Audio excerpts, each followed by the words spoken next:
I have another power supply for repair. This time it's a Colors IT, very cheap little brick.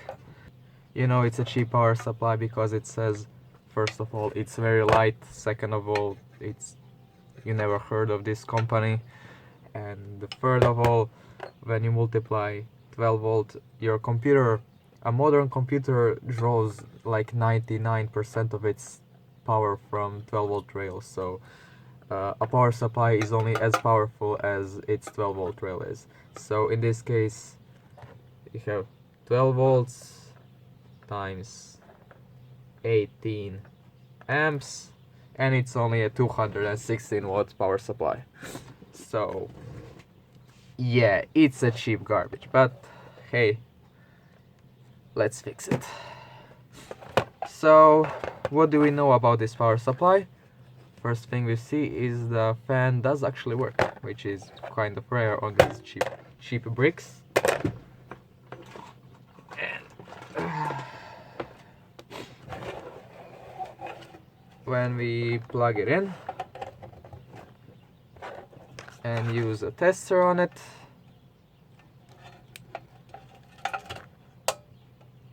we see the plus 5 volt rail is active, but it doesn't want to switch on. So next thing we'll check is the plus 5 volt rail actually active, or is it outputting garbage? Let's see. So we're looking for a purple wire and a black, any of the black wires. So red on purple and black on black. We see the output of the plus 5 volt rail is only about 2.8 volts, which is not enough. And since this rail is actually powering the control chip cannot start and the power supply is dead.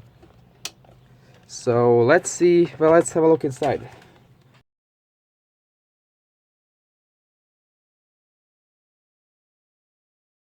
So if you have seen any repairs on YouTube before and you see that the plus 5 volt rail isn't outputting anything really correct, the first thing you look at are those two capacitors next to a big diode. This is a Schottky diode that's on the output of this transformer, which is a standby power supply transformer. But in this case they visually at least look fine. But there is one thing we forgot to check. In this case, I don't think it's actually the problem of those capacitors, because there is one thing I noticed that I forgot to mention, is that when I plug the power, don't do this, by the way, you do this at your own risk. See, there is a switch, and when I turn it on, the standby power supply does turn on, but when I turn it off, it turns off immediately. That means one of two things. Either there is something wrong with these two primary capacitors, or there is something drawing so much current that it immediately discharges those two capacitors. Because typically when you turn on the power supply and you turn it off, this 5 volt standby rail is supposed to stay on for around 10 seconds on a cheap power supply and up to 10 minutes on a expensive power supply. So that's our diagnosis. That's where we start from. So we can see that in this case there is not a discrete transformer, there is not a discrete transistor driving the standby power supply. There is a chip. Now typically when the primary smoothing capacitors fail, the chip tends to explode. In this case it didn't happen, which is a bit odd, but we're not complaining. Less work for us.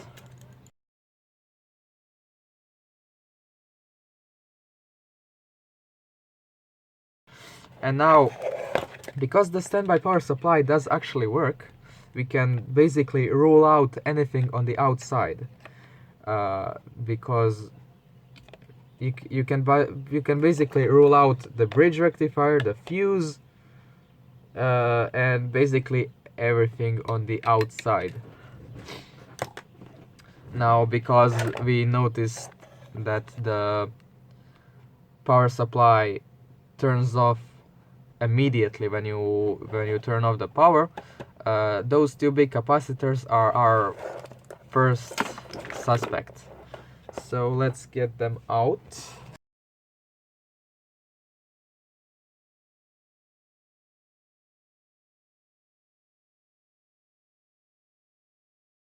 Physically they look fine,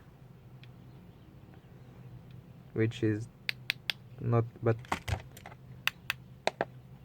they sound hollow, which means there is probably not a lot of fluid left in them.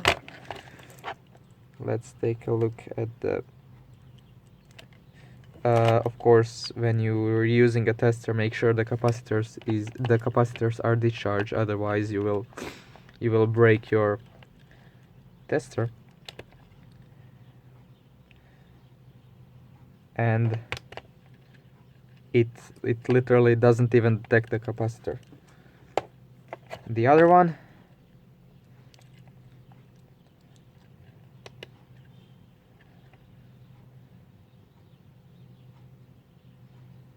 oh, the other one is actually fine.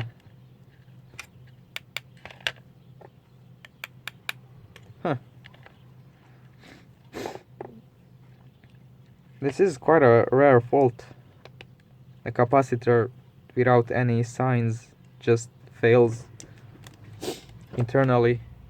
Usually the small ones are the ones that fail. The big ones are usually fine. Anyways, here is a box of capacitors I salvaged from the ATX power supplies. For 7200, these look good.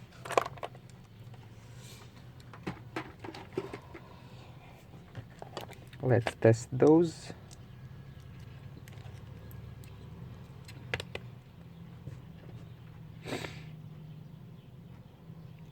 $326. On these cheap power supplies, the big capacitors are commonly mislabeled. So the common values are 330 microfarads and 470, and also 680.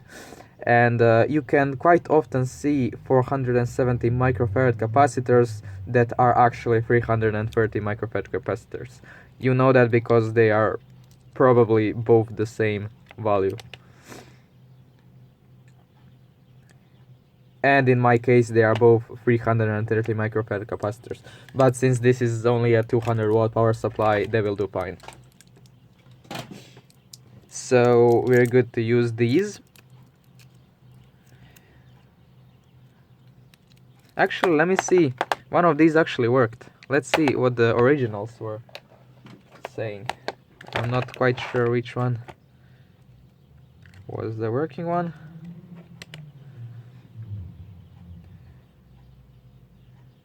Yeah, you see, 300 microfarad, and it says 470 microfarad. On these cheap capacitors, on these cheap power supplies, that's a common practice. So, mislabeled capacitors. That's nice.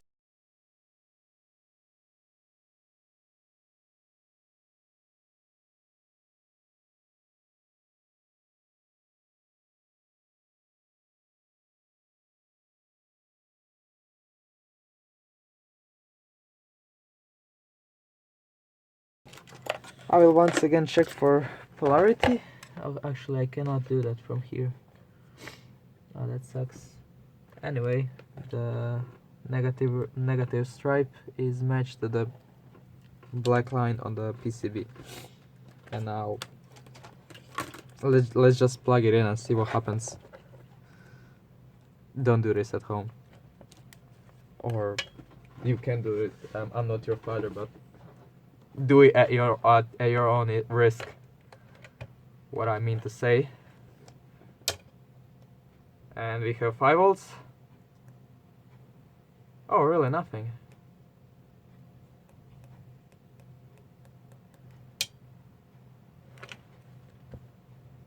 Oh, that's disappointing. But you see the 5-volt standby rail still stays active for at least 10 seconds after you unplug it. Okay, then that's disappointing, but let's see what the 5-volt standby rail says.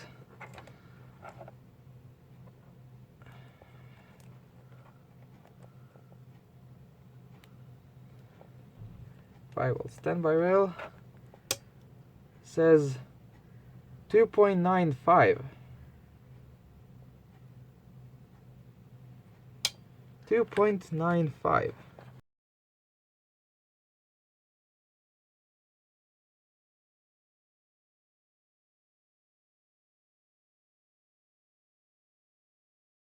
So let's see the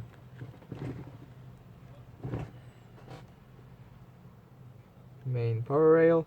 316, 157, 157. So the primary capacitors are doing their job just fine.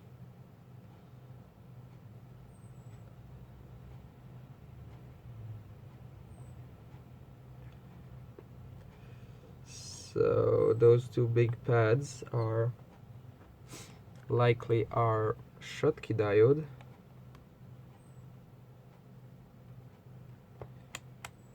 And on the output there is just 2.97 volts. That's not right.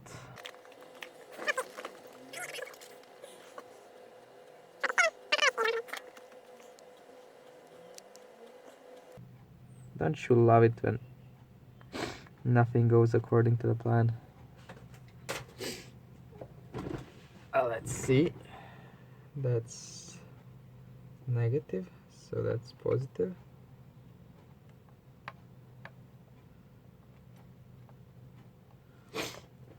So if we now see the voltage, standby voltage being higher, oh,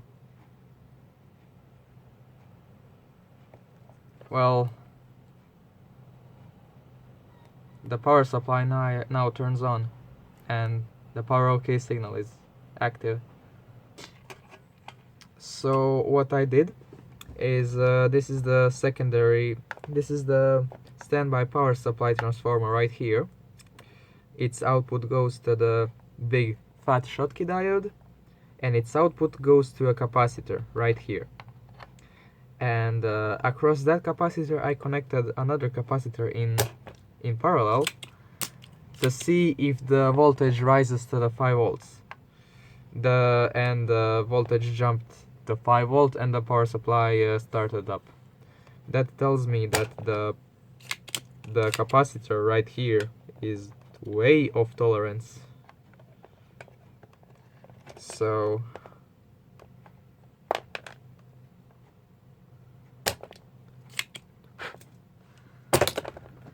let's have a look at it. Where is my tester with this is a 1000 microfarad 16 volts. I think it will be open. My battery is dead.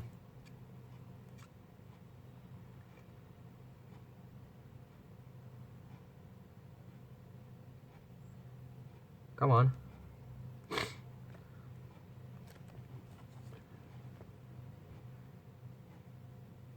So yeah, it's open circuit. But there are two capacitors in parallel. So what about the other one? So there is typically, oh shit, oh shit, things went bad. There is typically on these power supplies, there is a capacitor connected straight to the, so this is a transformer, and on the output of the transformer there is a Schottky diode, this big fat Schottky diode, and on the output of the Schottky diode there's a capacitor. And typically on these power supplies there is almost always after this capacitor a series inductor and then another capacitor. And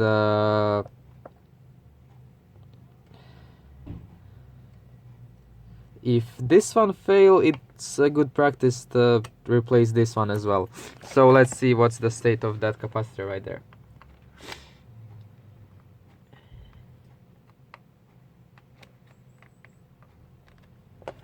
You can see here, this is the pad of the purple wire. This right here is the inductor, and this is the positive of the first capacitor. This is the second capacitor, so let's see what the second capacitor says.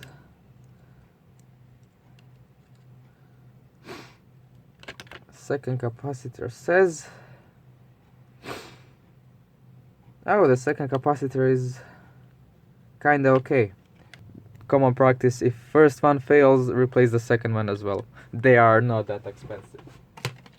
Okay, so what I've done now is I replaced the faulty capacitor, which is, this is a Schottky diode, this is the first capacitor after the Schottky diode, and this is the one that failed. This right here is the inductor, and this is the capacitor that was reading okay. So I returned this one. I would typically replace both of these capacitors, but I could only find one, so I just replaced this one closer to the Schottky diode. And to help it out, I found a 1 microfarad ceramic capacitor, and I will connect it in parallel with the, actually not on this side, I will connect it in parallel with the first capacitor to help it keep up with the ripple, so it lasts a bit longer.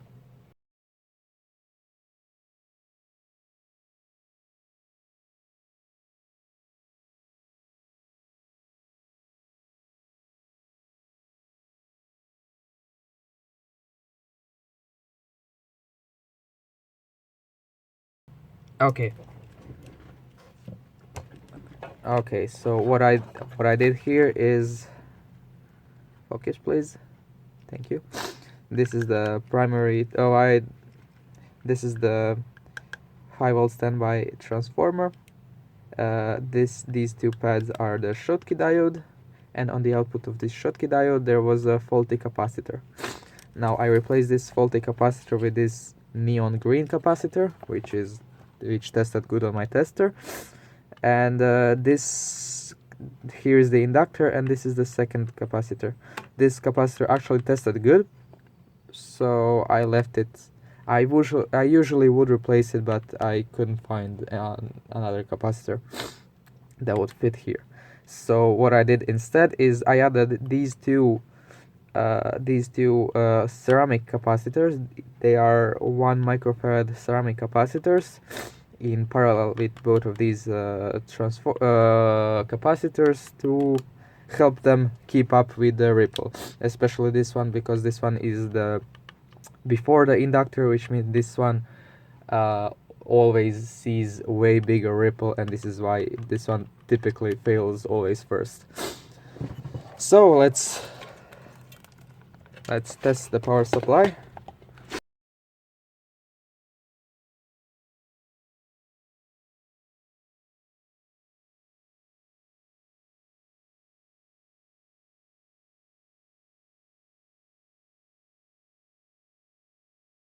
So 5-volt standby rail, and it works. We have the power OK signal, which is the green LED,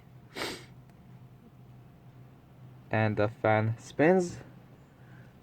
It's not too loud, it doesn't rattle while turning.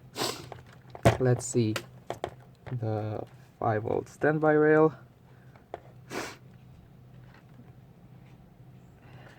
It should be around 5 volts and 5.13. That's good enough. So this power supply is fixed. Now, a thing I like to do is, you never do this while it's on, but mark the replacement parts with a marker.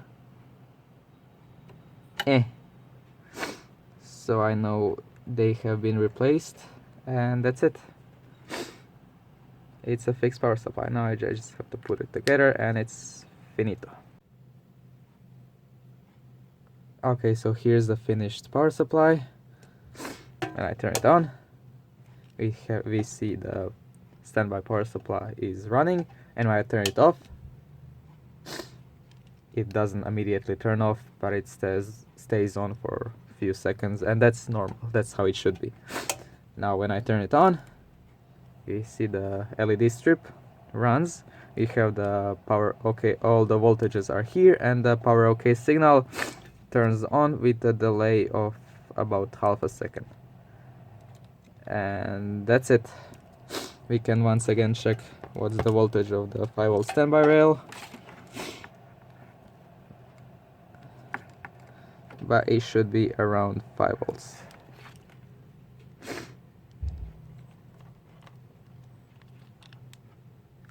Actually, let's do it without a tester.